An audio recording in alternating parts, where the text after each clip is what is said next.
Good afternoon, everyone, and welcome to our third episode of Clutter Talk Live.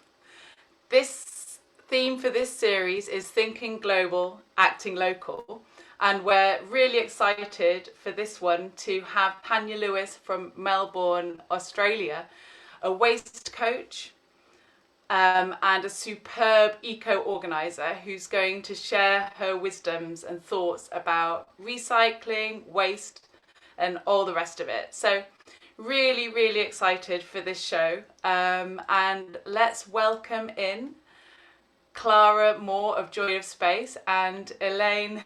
Hello, Clara. Hi. And Elaine McKinley of Clear Mountain Decluttering. We're all based in Glasgow.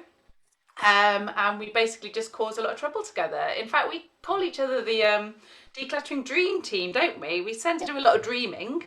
Do we do any action? I don't know. I don't know. Yes. Elaine, Yes, we do lots of action. what sort of Lots of action do we do? Well, we're helping many, many people throughout Glasgow and the west of Scotland, and at the moment, virtually with people all over the place. So I would say we are doing a lot of good work out there. What about you, Clara? What would I say about the dream team? Yeah. I would say that we bring levity and logic into people's lives, because a lot of decluttering is good old-fashioned common sense, but it's a bit like when you're in the midst of something, sometimes you can't see the way forward. So that's what we bring, a bit of levity and a lot of logic. Ah, I like that. I like alliteration. So levity and logic. I think that's a really nice idea. I could probably do with some more in my life, actually. So, but I've been having lots of fun. Actually, I'm still at home with my mum and dad. I've kind of escaped. Like I'm actually in the Forest of Dean, everybody, which is on the border with Wales, if nobody knows.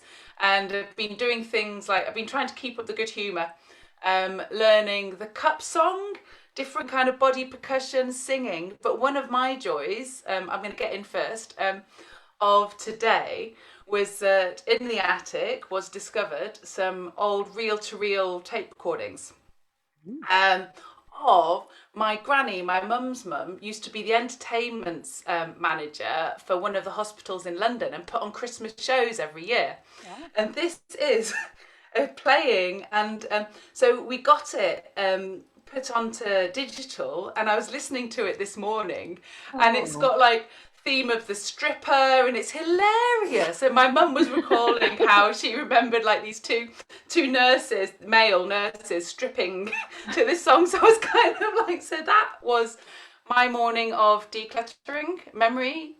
Slightly inspired, I suppose, by last week's photo organising and going back through memories. So yeah, so I've been having quite a lot of fun this morning dancing to my granny's old show tracks. Nice, Nice. nice. Anyway, back to business. Elaine, what have you actually been doing?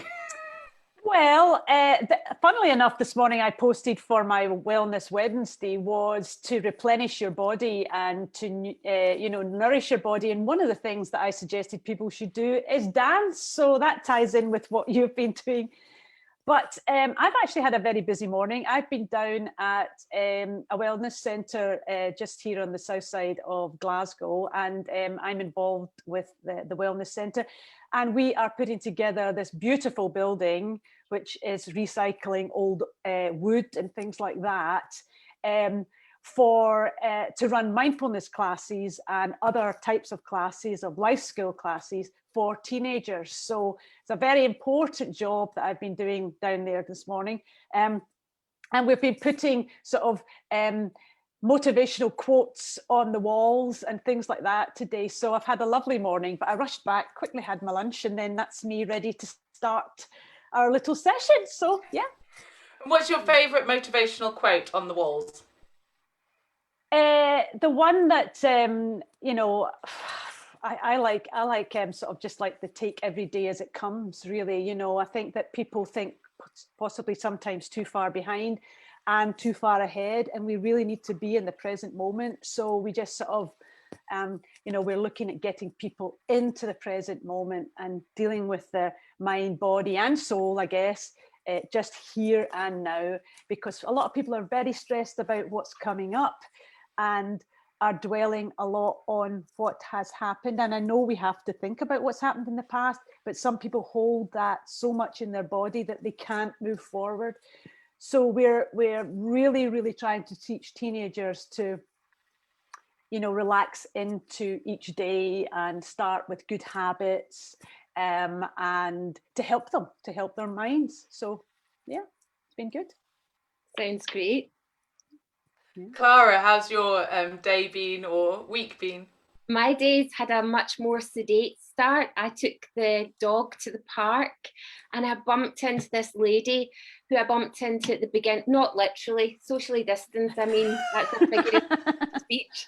I bumped into her last time this year in lockdown, and I don't know what her dog's called because she just calls it Madam, but I remember her because she had her Easter hat on, and I keep bumping into her after. I mean, I bumped into her and then I've seen her in her Easter hat, and then she wears a Christmas hat, and she's this beautifully presented retired lady with her white Scottish dog that's always on the lead.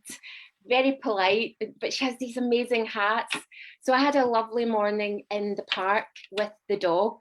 And then, as you can see, I've enjoyed bringing out Christmas presents. I got the curling iron, which I'm not, maybe not the best day to try it out. I feel like I've got a furry hat on, and my baby sham Christmas blouse I was given. So my day's been full of joy so far. Staying in the moment. Enjoying. Who needs to wear baby sham deers at Christmas time? You can wear them anytime. Early the 70s. Brilliant. Well, Clara, Elaine and I know that you've been doing some sort of busy work in your kitchen as well. Yes. So you've sent me some photos, so I'm going to attempt to find them and screen share them. I did have them all organised and they've now gone somewhere else. So I will find them. But if you want to explain to viewers what you've been up to. Well, I was inspired by a question that we had on Clutter Talk week 1, and I'm going to take off this bracelet because I know it will be driving Elaine McKinley mad as it clatters off my desk. And I'll take off this one too. So this is my kitchen cupboard, and we had a question week 1, how do you store food and how do you make sure you're using your food? So this, it had 2 sliding doors, which I hated, and I was always catching my fingers in it, and the kids, that's the cat's bit up on top of the fridge there. But you can see I've got things in, and it's not ideal because it's quite a tall cupboard and it's difficult to get in and out. So if you go to the next one. Yeah, working on it. I know I can do this. I've done it before. I looked on Facebook Market page and decided I would buy some pre-loved shelving, which I bought from a lovely lady in East Kilbride who used them for storing her craft work, mainly materials, so it was light use. So they were in great condition. Yeah, it's the next one down, not that one, but no, the next one, sorry, that one.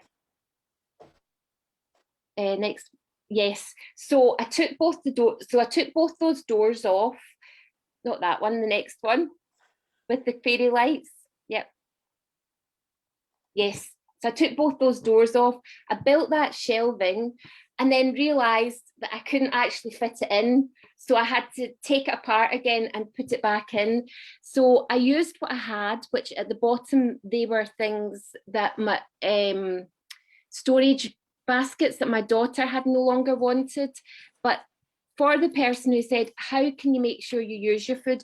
I can see a lot of what I've got, potatoes down there on the second shelf up, and there's tomatoes up. We've got fruit and onions and bananas, avocados and eggs. And then I've got all my cereals and pulses and grains above that, and tea bags. And above that, I've got tin foil, and I don't use cling film because I feel it's really bad for the environment, so I use the baking paper instead. And then I've got my toaster and some spare things, and up at the very top I've got the pets things because I don't want them getting access to all their treats and their food. So that makes me so happy. It was minimal expense, minimal effort. And then I bought 3 shelving units. So this is one of the other ones at the opposite end of the kitchen. So I've got plateware, cutlery, and below that there is pots and pans, and I've got my son's phone charging and the radio. So it's encouraging everybody to be involved in food preparation and setting the table, clearing up, and I'm more likely to then be prompted to use things because I can see it. I have 2 children who have additional needs. They both have Asperger's, and my daughter also has ADHD. So out of sight is out of mind. So since I've done that, they've been, oh, can we have porridge, Mum? So it's prompting some good habits. So I'm very happy. So thank you for that week 1 question. And also to our mutual client, Elaine, who we work with, who was doing a mini kitchen makeover. That's what her goal was. She prompted me as well. And it's never too late to think, how are we using our space? Is it still working for us? Can we adapt it? Oh, that's brilliant, Clara. Thank you very much. And also to give some thanks. It was Elaine's idea, this power of 5. Yeah. So we've been having great responses about that as well. And people, last week, or was it the week before, was like, find 5 things that need to go back in place. And that was really appreciated by someone from Helen from Glasgow, really appreciated that. So there's lots of thoughts. So for all viewers, we'll be doing another power of 5 at the end, as well as a mindfulness moment. I think now it's probably time to introduce our guest, because it's ridiculously early in the morning in Melbourne, Australia. So we're going to try and keep her awake for the next 40 minutes. Do we think we can do that, ladies? Can we keep her awake? Because she's really, really fascinating. So Elaine, I'm going to admit her. Can you kind of introduce her and I'll share her website? Yeah, sure. Excellent. So before Tanya comes in, you're watching Dr. Zem Moffat of Insightful Moves, Elaine McKinley of Clear Mountain Decluttering and Lifestyle Organising, and Clara Moore of Joy of Space. And we are all professional organisers and members of ABTO, the Association of Professional Declutterers and Organisers. And we are so happy today to have Tanya Lewis, who is zooming in from Australia. Thank you so much, Tanya. And Tanya is an eco-organiser and a motivational speaker, and speaking to not only people but companies, and a waste coach, as you can see on there. So thank you so much, Tanya, for staying up and zooming into our living rooms from yours in Australia. So, you know, we really appreciate it. And Zem and I met Tanya actually a couple of years ago, and we had a lovely cup of tea in the Rennie Mackintosh tea room in Glasgow. So she had a lovely trip around Scotland, I think, and we managed to meet up with her. So thank you again for joining us today. Well, thank you for having me, and it's great to see you girls again. We had a great afternoon, and I absolutely adored my trip to Scotland, and I'd be back there in a flash if I could. Absolutely. So, got a couple of questions to sort of start the ball rolling. But like, first of all, how are you, and how's life going in the great down under? And we know it's like, well, I've got my spring daffodils, so it's spring here, but you're going into winter. No, we're going into autumn. You're going into autumn. Sorry, you're going into autumn. Yeah. Summer only finished on the weekend, and I was very pleased to say we had a very mild summer. It wasn't a repeat of the absolutely horrendous fires that we had last Christmas. That was just something you never want to experience. So it was a good mild summer, and now we head into winter. It's a little bit cooler at the moment. Probably we're getting, well, where I am in Melbourne, it's probably going to be about 20 degrees tomorrow. So that's a little bit cooler for us. We've sort of gone from 30 degrees to 20 degrees, and it's just like, that's a bit too sudden. Anyhow. And how are you finding having, I mean, Australia's had a different experience of COVID than what we have, but how have you been finding it impacting on your work, and how you've been able to operate, and how's that been going? Look, I think for me personally, it was a real reset, and there was parts of lockdown that I actually really enjoyed. Where I live in Victoria, our state was the worst affected, but when we look at the overall COVID of impacting the whole world, we've had like 7,000 cases. That's it. So we've been extremely lucky, and they've hit it hard.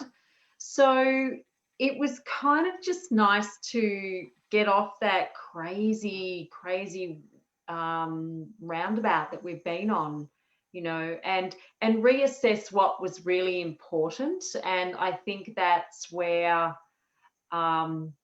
with my work, it's about trying to empower people to stop, pause, and rethink and ask yourself, do I even need to buy this stuff? And I know, as Clara was saying before, that you witnessed hoarding of food, and we had this thing about toilet paper over here. I don't know what that was about. That was ridiculous.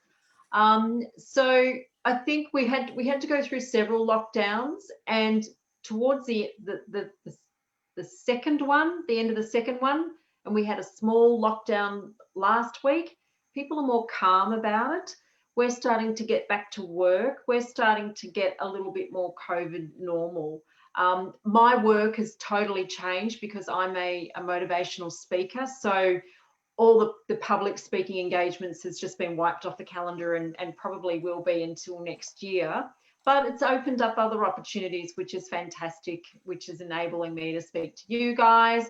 It's sort of become a bit more normal. Oh, we can get that speaker from Australia to come in and speak to us at, 1 o'clock in the morning.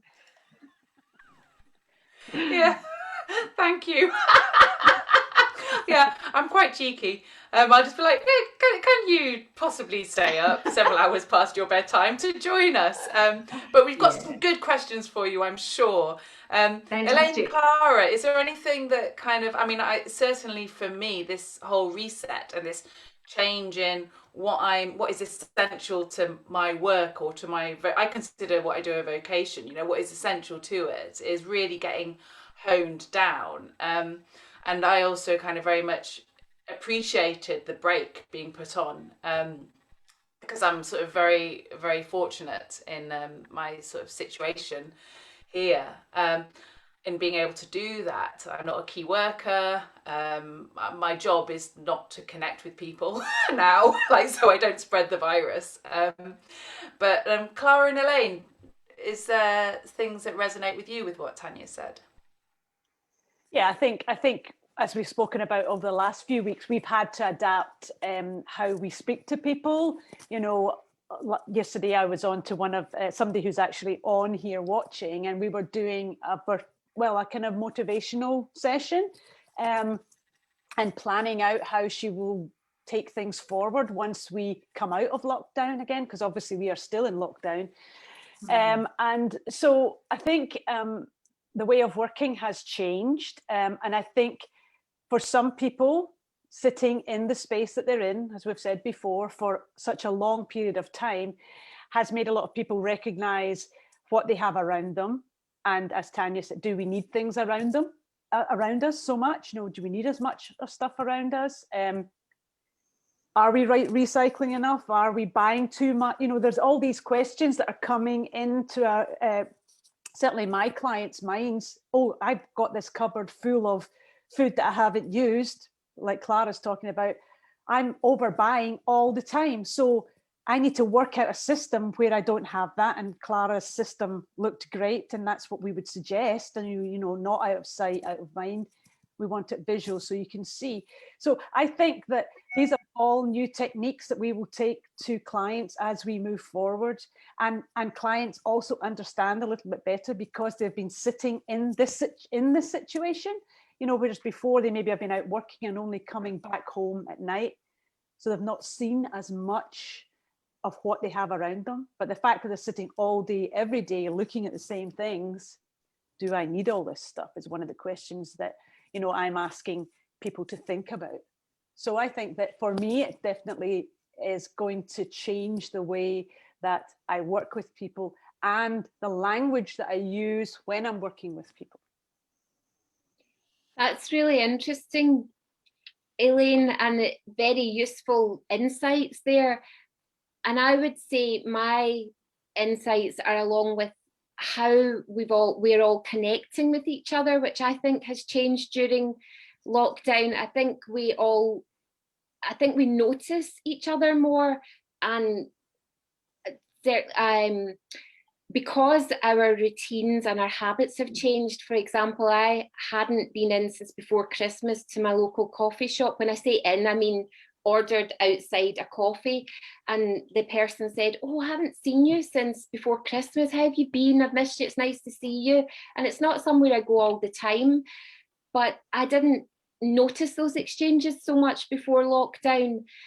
And noticing what people talk about and the things that they're buying are different. Someone was saying that the thing that they bought that they were thrilled about was a thing that you slot onto the bottom of your toothpaste, so you don't waste as much, so you don't use as much, so you don't throw toothpaste away. So I think, and talking to the man in the post office when I posted a friend's birthday present yesterday, he was saying that parcels have really slowed down before Christmas and during and after.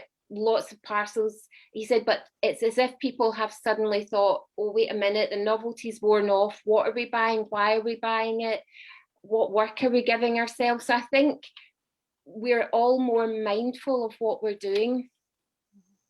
Now, Tanya, you were telling us before in our wee chat that you have decided this is the year to give up crap. Yes. And you have a blog about it. Tell us about, so this seems to have been your decision, and how did this decision come about? And tell us, like, what fires it? What fires it? Okay. I'm always looking at ways that we can reduce waste. That's what Eco-Organizer is about. So I come to this with 17 years experience in designing packaging, and in particular plastic packaging. So I know how things are made, and I also see things that are like on the supermarket shelves that are so poorly designed, and it's just the excess of packaging that we're seeing that it doesn't have to be there, and we're buying it and then we're throwing it away. So I'm always looking at ways that we can reduce waste, and I just sort of came up with this idea. I'm just sick of the crap that we see all around the place. So that's how I came up with it. And if you scroll down a little bit further there, you'll see a little picture on that blog is of something that I've made up out of waste. And it's a coffee cup. And I call it the hiccup. That's it there. Mm-hmm. Now, the reason I did this was because in Australia, we use 2.7 million disposable coffee cups a day. So that's potentially going to landfill. So I decided that I would just grab a jam jar and I would make my own cup. So I take that. So I'm challenging people to sort of think, how can we use the waste that we have? How can we repurpose things that we have before going and buying more? Because we've been conditioned to go and buy a plastic reusable cup, but why? Why can't we just take a cup from home and take it to the coffee shop? Or why can't we make a hiccup?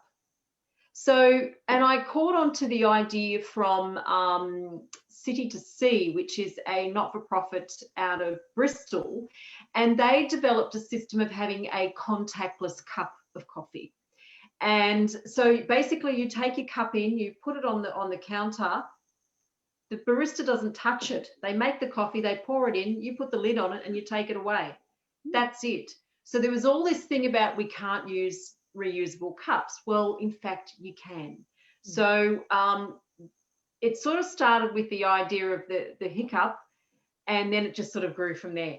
So it became the year to give up crap. And when we do that, it's not as if we're not buying anything, but we're buying the things that we value. We're buying the things that we need, the things that are going to add value to our lives. Because everything that we buy comes with a carbon footprint.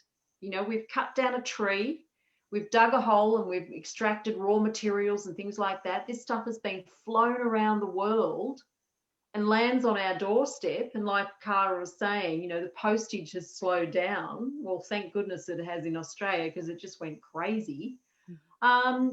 You know, potentially buying things that we don't need, use, or want, which we shove in the back of the cupboards, which becomes clutter. I love your line, make mates with your waste. I think that's brilliant. There's a company that does food boxes called Riverford, and their owner, he writes it's a co-op now.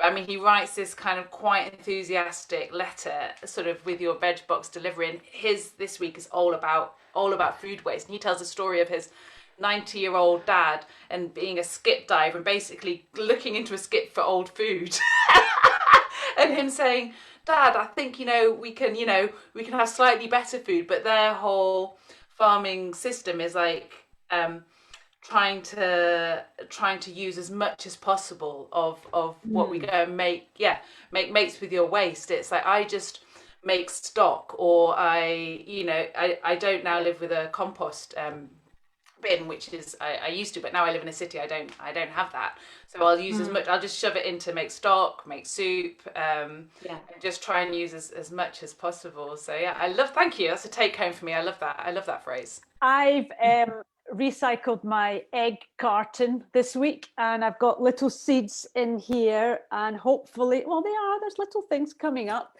and hopefully they will grow, and they will be the veg that will go out eventually in the garden. And I think what I have come across, and I'm sure Clara and Zem have come across this as well, is that sometimes we go into people's houses who feel they have an environmental responsibility and don't want to put things in the bin, which is the first thing. The second thing is, the problem is that they gather it in their home, and then we go in and say, this we can't have this, but they have this thing that they say to us is, we can't throw this out because I want to recycle responsibly, and I'm not sure what goes in what. Well, it's wheelie bin type things we've got, what goes in what wheelie bin and all that. And I think part of our job is to try to educate people as we go into houses about what can go where, which is the first thing, because it is very, very confusing here in Britain at the moment what you can put for recycling and where you can put it. And it also changes from council to council in where you live about who's recycling what and what type of wheelie bin colour you've got, etc. And I think it is very, very confusing for people.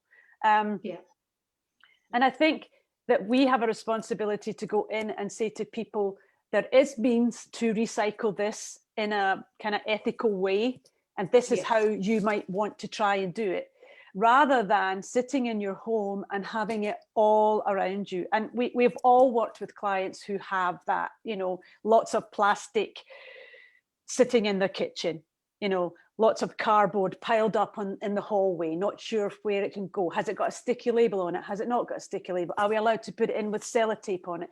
All this is all so confusing for people. So do you have any sort of top tips about how, is there systems that we could help our clients put in place to help with this? Do you have any ideas? Jane, can I just interrupt? What I'm just going to interrupt quickly. I'm just showing on the website 3 websites that Tanya pointed us to earlier that we know of. So there's Zero Waste Scotland. There's RAP. It's a Food Waste Action Week, so we're spot on with our theme. And then we've got Recycle Now. And I know that Recycle Now, you can put in your postcode and find out exactly what and where in your local council, what they can and can't do. And it is, as Elaine says, very postcode lottery. In fact, street lottery, actually, as far as I can tell where I stay in Glasgow. And RAP was a new one, Tanya, that you introduced us to. Can you tell us a bit? Do you know much more about RAP? Oh, look, I haven't looked at them for probably 12 months. I think it's more, it's probably longer since I've actually looked at their website. It's about, I think it's more about educating businesses on actually how to reduce waste. So yeah, look, I really wouldn't want to comment too much on that. I don't know a lot about them, but that's right. Well, it's a new thing because I mean, it's to me, it's new to me. Okay.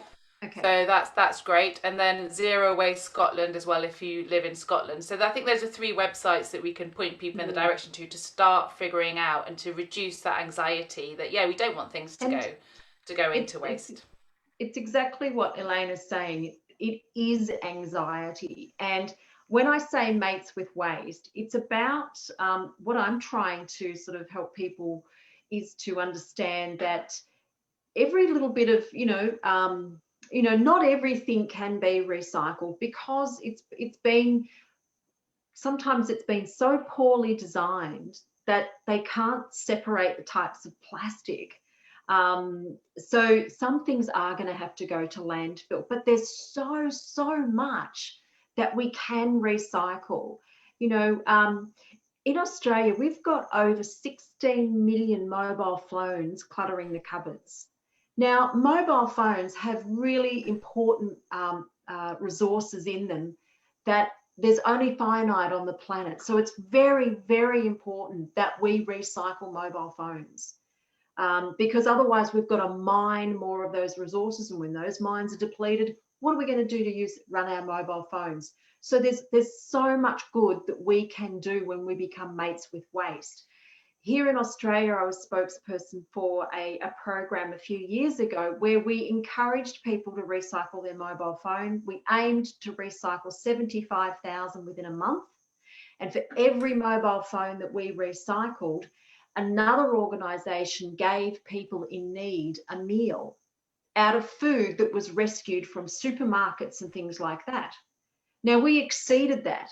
So what we did was we turned our waste into meals. And if we can empower our clients to say, yeah, that's fantastic. When I recycle those old jeans, they're getting turned into insulation bats or whatever it can be made into in your area. So I think it's about making them excited about the fact that their waste has fantastic opportunities for other people. And really, really important to get to know what you can and can't recycle in your local area. So by going to some of those websites and putting in your area code or your zip code, whatever you call that, and find out what you can and can't. But also, if you're not sure, ask. Go to your local council and ask them and say, well, and also maybe stand up to them and say, well, why can't I do that? When are you going to be bringing that in? When are you bringing in food recycling and those sorts of things? There's another fantastic website that is a global website called TerraCycle. Brilliant. I recycle toothpaste tubes and toothbrushes for my whole neighbourhood. So they just drop them off at my house and then they can be recycled. Now, they'll also do things like coffee pods, some cosmetics, razor blades. They'll have packages for business as well. So that's a fantastic website that you could possibly just have a look at and start to get them being aware of how their waste I found it. I'll share screen now. Okay. I think that's a really, really wonderful point, Tanya, that if people can see how their waste and their recycling can be used, it's really motivating to them, because otherwise you can get overwhelmed. Elaine and I have a client who was collecting hundreds of toothbrushes because they didn't want to affect the environment badly, but they didn't know what to do with them. So the TerraCycle is a great tip. And we've had people on in the past who have recycled tights, making them into textiles. And so if people can see where their things are going, it's very, very motivating. So that's a great point, Tanya. Thank you. Yeah, this is great. On the TerraCycle website, I found out where we can recycle contact lenses and blister packs. Yep.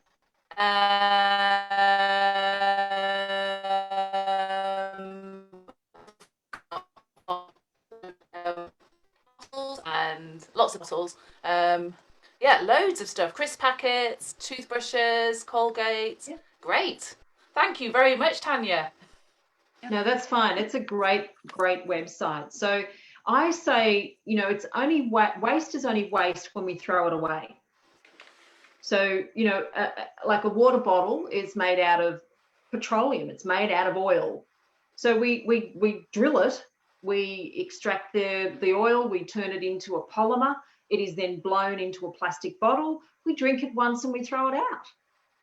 Now that's a waste. We can recycle that. So here in Australia, we're actually recycling ink cartridges from printers to build roads. So there's all different sorts of things that we can do to become mates with waste. And it's interesting here, one of our viewers has said, I'm trying to get blister packs recycled here, which is in Scotland. I know she's in Scotland. But you need a friendly pharmacy to do it. So it's also about these businesses and these shops and all that, taking on responsibility to be a place that we can drop off things. Obviously, we can drop off medicines to pharmacies and things like that. But can we drop off blister packs? Probably not. I picked up this out of a magazine, and it's about recycling your makeup. And it's in Tesco's now have boxes that you can take your old makeup and drop them in, and that's Maybelline that look as if they're recycling that. And obviously battery scent where we can drop our batteries and things like that. But I do think that it needs to be more visible within shops or places outside, that people can, take that little bag of stuff and pop it in, because that is a problem that our clients absolutely feel they can't do at the moment, because they're saying, I'm so frightened that I can't, I put this in the wrong place. In fact, I'm helping a lady to move from Scotland to England, and we're doing it in a COVID-friendly, a COVID-safe manner. And she got plastic boxes, special plastic boxes delivered, because she is an artist and she makes masks. And for moving these, she was terrified these masks would get broken. So she ordered plastic boxes. These plastic boxes came inside a cardboard box, which we now have excess cardboard boxes, excess bubble wrap, which obviously we are reusing to pack her up. But I was absolutely shocked. I walked in and there was like, this whole room was full of big cardboard boxes. And I said, what is this? And she said, oh, this is the plastic boxes are inside this. I'm thinking, would it not have been easier for the delivery man just to deliver the plastic boxes like that? It's crazy. It's crazy. When you say that, Elaine, I recently invested in a Hoover that I hope I'll have for at least a decade or two. And it came inside a big box, and then it was boxed up in its Hoover box. But in that instance, my kids are using that as they built a hotel for their soft toys. So we are reusing it. And then when they've gone beyond being interested in it, it'll go into the recycling. But yes, things are just overpackaged. So would you say, Tanya, that there's a responsibility for companies to take this on board to reduce? And does the government or the civic structures have a part to play in this, in terms of taxing packaging or giving incentives to reduce it? Because that is something that it just comes again and again with our clients. Like, they just don't know what to do with the waste. Would you say that there's a corporate or a business responsibility?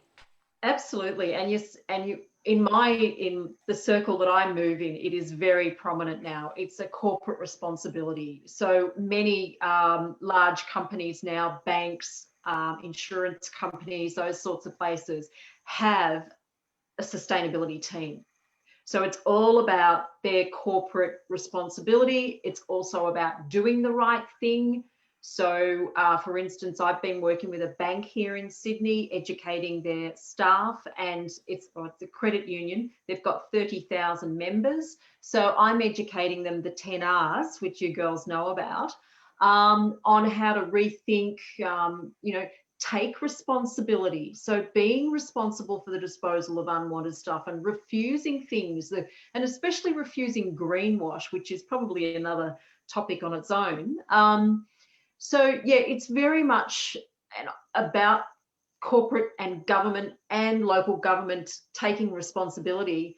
And I think that in the UK, they are getting pretty much on, really in tune with waste and climate change, because it is now definitely connected. The scientists have connected, human behavior to climate change. So there's a definite link there. So it's really just through small lifestyle changes, like, taking those cosmetics to Boots and getting those things recycled, and then empowering a little community of people, like I've done just here. I get my community, when they're out walking the dog or something, they drop off their toothpaste tubes to be recycled, and then I drop them off somewhere else and they go off to be recycled. So yeah, I think it is definitely changing, but we've got to make it super easy for people to understand. And like you said before, the recycling system, it doesn't matter where it is, it's always complicated.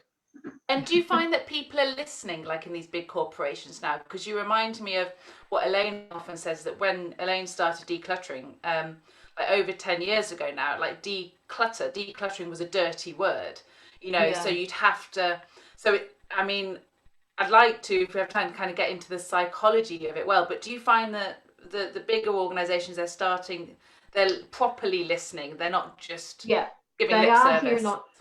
If anything, the corporates are listening in Australia, the government is not. They're just not. They've actually, sorry Clara, I'll get to you in a second.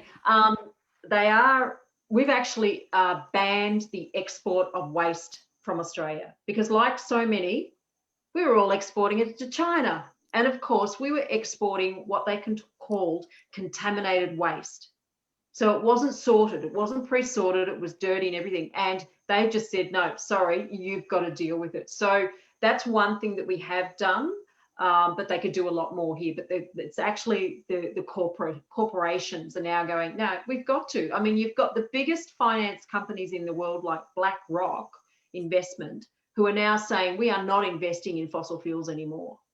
So they're starting to pull out of fossil fuels and all those sorts of things. So yeah, it is definitely changing. My question was, what's greenwash? Okay, greenwash is when a product is advertised as being green when in fact it's not. Okay. For example?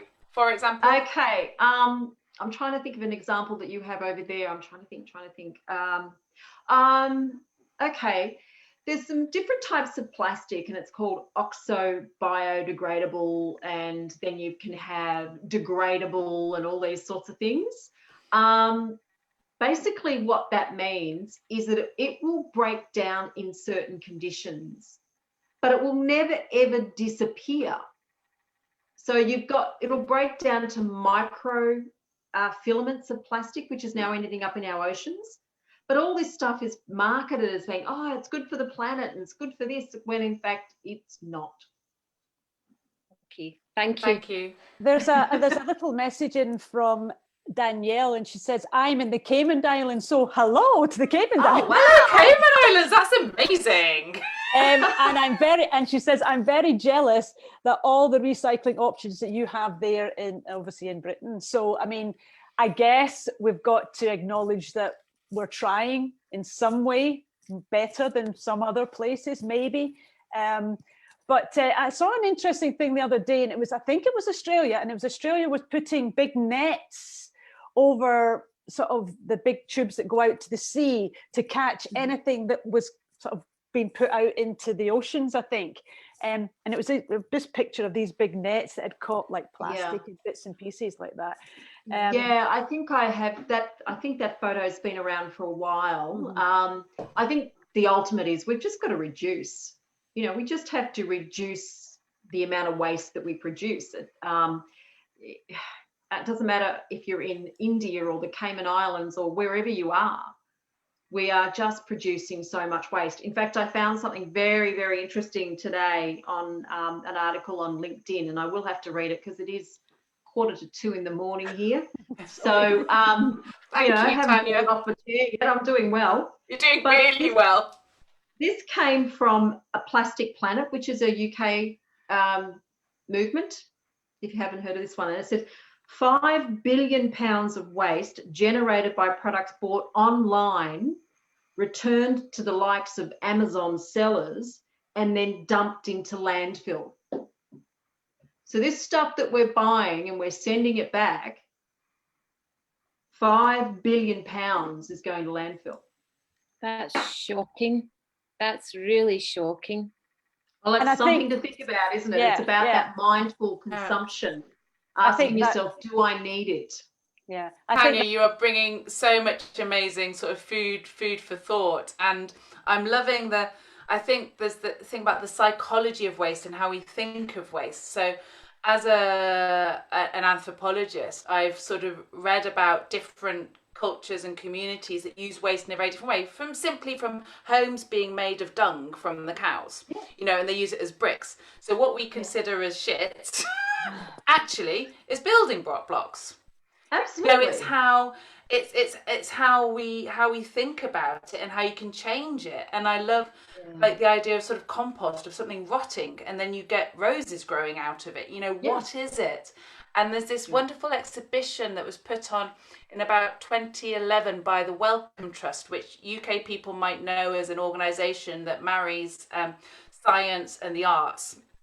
And it looked at the idea of dirt and our attitude towards dirt and how it changes. And there's so much psychology that goes in this country as well, involved in class and being clean and having that as, and buying new. And there's so much sort of psychology that goes into it all, that I'm still kind of loving this Mates with Waste, like to try and say it's not all, it's not definitely bad. Do you know what I mean? It is not. No. There's things that you can do and that it's actually can give us so much back if we just put it in the right flow. I was also, I was just going to quickly say, talking about dirt and our relationship with it, I think we can be too overly cautious. I know that we've had clients who just have too many chemicals in their house, which is not good for them. When you can reduce the amount of chemicals you're using for cleaning or use more natural options, but also we're overwashing our clothing. So our clothing is getting more wear and tear. We're replacing it more often. And whereas if we rethink and have wardrobe basics, and then I was listening to a vlogger saying about wardrobe gems and use them together, I think our relationship with things has been to just buy and bring more in and not take care so much of what we have. So yeah, and I think that's something that we find all the time, Clara, isn't it? That people have put stuff away in a cupboard, forgotten about it, and then we go in and they say, I've got so much stuff, and we find an item, but then we find at the back of a cupboard the same item. So oh, I didn't know I had that, forgot I bought that. Or, so that's why we're trying to say, if by helping to minimalize everything that's in your house and only have the essentials that you need, you're saving money, you're saving the environment, you're saving space. These are all things that can help you live a better life, or a more ethical life, if that's what you want to do. But time after time, we go in and find the same things, doublers, triplers, and there's also this compulsion of the buy one, get one free. Well, do you need the one that you're getting free? Because is it going to go out of date before you use it? If it's food, I always think, do I really need that? And that's one of our things that, our power of 5 is, do I really need this? Is one of the things. Do I really want this? Is the other one. And we're trying to say to people all the time, do you need doublers of this? Do you need 5 t-shirts of the same color? Do you need 3 pairs of jeans? Do you need the same type of shoes in every color? Do you need this? Do you need that? And it's about us actually asking the questions to get people to start to think. And I think we use your 10 R's in our course, Tanya. You very kindly made us a video that I'll find them online again, and then we can show. Yeah. We show to our students when they come in to do our courses at the university or wherever we're doing them. And you know, you'd say it very well. There are 10 R's. Could you quickly run through your 10 R's, or just a wee brief thing of what the 10 R's are? Yeah, look, number one is rethink, and that's to stop and pause and ask yourself, do I need it? And will it add value to my life? And I've extended on these, but I'll just do them briefly. Number two is responsible, and that's about being responsible. Now that's together, collectively, through corporations, or us just individually being responsible for the disposal of our unwanted stuff. Number three is refuse. And that's where it's like, it's okay to say no to that buy one, get one free. You know, if you don't need it, why add it to your home? Our homes don't come with elastic side walls. When they're stuffed, they become uncomfortable and they don't function. So it's okay to say no, thank you to stuff. Number four is repurpose. Let's repurpose what we have. Let's make a hiccup. Let's use, you know, things that we have. Shop our wardrobe, shop our cupboards before we go and buy more. Number five is reorganize to fit within our current footprint. Let's not outsource our waste to somebody else to store, or our clutter for somebody else to store. And number six is repair. So I like to talk about repair cafes, and there's lots of them around. There's some in Scotland. I bumped into them in several different places when I was there. Number seven is reduce waste. Number eight is reuse. So we choose reusable products over single use. And number nine is recycle, but let's recycle right, and even try and recycle at home. So the composting and that type of thing. And number 10 is reward, because when we reduce waste, we reduce our carbon footprint, and that rewards us all. So that's the 10 R's in a very brief rundown version. That's brilliant, Tanya. And I found them on your website in the bookstore, actually. So it's rethink, responsible, refuse, repurpose, reorganize, repair, reduce, reuse, recycle, and reward. And I'm assuming that you might have these in your book as well. So yeah, they're in both books. Declutter book and practical tips, stuff off. Do you want to tell us a wee bit about these books? Well, Stuff Off has been out for quite a few years now, and I'm not getting it sort of printed anymore, so it's only available as an ebook. That's sort of a room by room guide on how to declutter your home. I wrote during lockdown, I did ethically declutter your home in 30 days, because we started to see here people doing mass declutters while we were in lockdown, and you couldn't donate things because the charities were closed and they had to quarantine and all that sort of stuff. And what was happening was stuff was just being dumped. And I was being asked, would you run webinars on how to declutter? And I said, no, not during this time. This is not the time to do it, because we have nowhere to put these stuff, and we don't want to send good quality stuff to landfill. But ultimately, that's what was happening. People were just decluttering and dumping them at the op shops and the charities and things like that. So I wrote, how to ethically declutter your home in 30 days, which is the beginner's guide. It is the absolute beginner's guide on how to declutter every single room. You get a picture on my system on how to declutter my bin system that I have. And then you get to utilize the 10 R's in every single room. So this is the absolute beginner's guide on how to declutter, and it will be my last book I write about decluttering, that's for sure. Well, it sounds absolutely brilliant. And I'm afraid I think we need to start wrapping up. I'd like to sort of thank Tanya very much. But maybe before we say final thanks, Elaine, could you tell our viewers what the power of 5 is for this week? Okay, so the power of 5 this week is, what is the power of 5 if you're just watching? Well, the power of 5 is us reminding you every week to possibly do 5 minutes of decluttering, or to think of 5 things that is related to the topic that we're talking about. So today, the power of 5, and remember that is, do I really need this as you stretch forward, or do I really want this is the other thing when you reach forward to buy something or move it around. And today we were going to do the 5 minutes decluttering of or something that you can recycle. So can you look around, and is there things that you have in the house just now that you know that you can put in the recycling that is available for you at the moment? And the other 5 was Good. Yeah, the 5 things. Clara, do you want to take that on? That was the five. Okay. What was it? 5 ingredients. Yeah. So we were just going to look at our cupboards, because as we were speaking about earlier, in the UK and in Australia, people perhaps were overbuying or panic buying. And I know that when I did my kitchen in the last week, I had lots of things due to go out of date for March, grains and pulses. So if you can look and get ingredients that are due to go out of date this month and make 5 meals. So that's the power of 5. So you're using your ingredients, or if you won't use them, donate 5 things at the food bank or at your local supermarket.